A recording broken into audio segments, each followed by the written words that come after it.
Hi, my name is Joseph Parker, WBO champion of the world, and you're watching Sporting Icons. Eddie Hearn has clarified some rumours, if you like, or speculation around Anthony Joshua not fighting in unification fights this year, or 2018 I should say, because of the whole WBA mandatory situation. And Eddie Hearn has moved quickly to disband any of that kind of thing. And this is what Eddie Hearn had to say. With whoever is made WBA mandatory, would there be an exemption made for a unification fight? Yes, is the answer to that question. I'm due to speak with the WBA president, Gilberto Mendoza, who may come to the UK in December.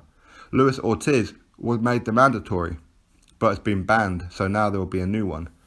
Manuel Charr has won the regular title, but they're not looking at him as a mandatory challenger. Alexander Povetkin is fighting Christian Hammer, which could be the final eliminator to Joshua's mandatory. We have spoken about Joshua versus Povetkin and the likelihood of that. We have a really good relationship with World of Boxing, who are his promoters. They have a situation where they can fight a final eliminator or be the mandatory for Joshua, or for the WBO. So they're making that decision now. So that was Eddie Hearn's statement. So what he's saying is then, as far as the mandatory goes with the WBA, they've yet to make a decision.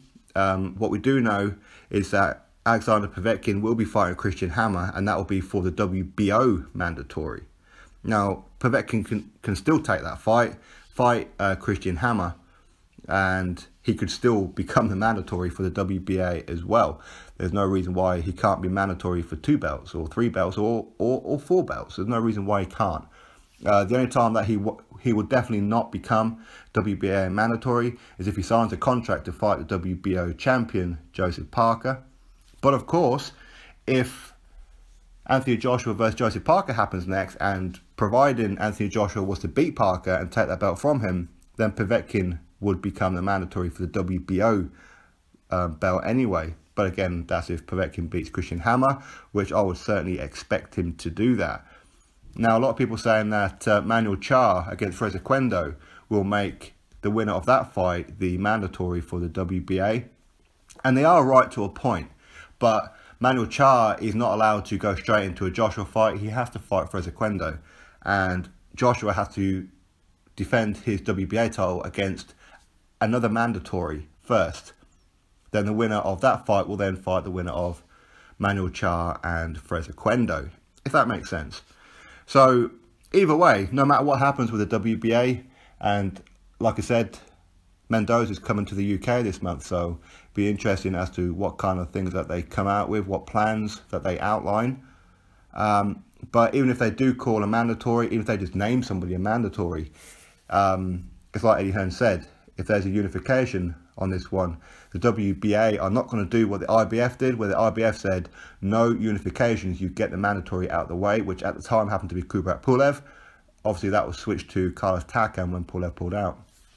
So yeah, even if a mandatory was named, if there's a chance for Joshua to fight Parker in a unification, he's allowed to do that. And likewise with Deontay Wilder, but of course we all know Deontay Wilder is scared to death of Anthony Joshua, hence the reason why he's demanding 50-50. Now, there is a chance that a mandatory can be named anyway and be Jarrell Miller, as he's number 4. He will be the highest ranked opponent outside of Rezaquendo, who will be fighting Manuel Charr. Obviously, Povetkin is going to be fighting Christian Hammer, who are number 2 and number 3. So number 4 is Jarrell Miller. Number 5, Kubrat Pulev. Number 6, Trevor Bryan. Number 7, Dillian White. Number 8, Alexander Ustinov, who just lost. So there's no way he's going to be in a final eliminator in that one. BJ Flores, number 9. And Guillermo Jones, number 10.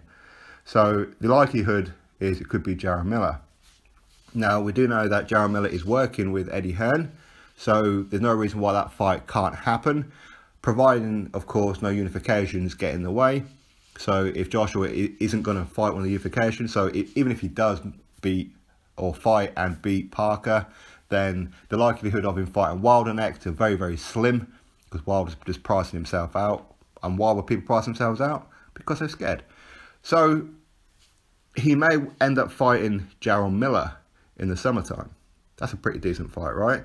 Now, I know a lot of people would love to see Miller and Dillian Whyte get it on first. Again, that's still a possibility. It could happen. Depends what's going to happen with Lucas Brown right now with Dillian Whyte. We're still waiting on news of that one. But obviously, that fight is dependent on Joshua fighting Parker next. So if they get that fight signed, there's a very good chance it's going to be Dillian Whyte versus Lucas Brown. I think that's all but confirmed anyway. So we're really going to have to wait. But if not, hopefully we get to see Jarrell Miller. So that's pretty much the news right now. Like I said, Alexander Povetkin does have an option that he could become the mandatory for the WBA. So will he take the WBA? Will he take the WBO? I think it will probably be beneficial for him to take the WBO. So that way he becomes a mandatory for Parker if that fight doesn't happen with AJ. Or if AJ does beat Parker or Parker beats AJ, whichever one, Povetkin is guaranteed a title shot against the winner of that one anyway. So I imagine that's probably what Povetkin's going to do. He'll continue with his plans to fight Christian Hammer, and then he'll probably see it from then on. But what do you all think of Anthony Joshua against Povetkin, as Povetkin pretty much has that option at the minute? So drop your thoughts below about what Eddie Hearn says as well. Click that thumbs up, and of course subscribe if you haven't done so already, and I'll catch you all in the next video.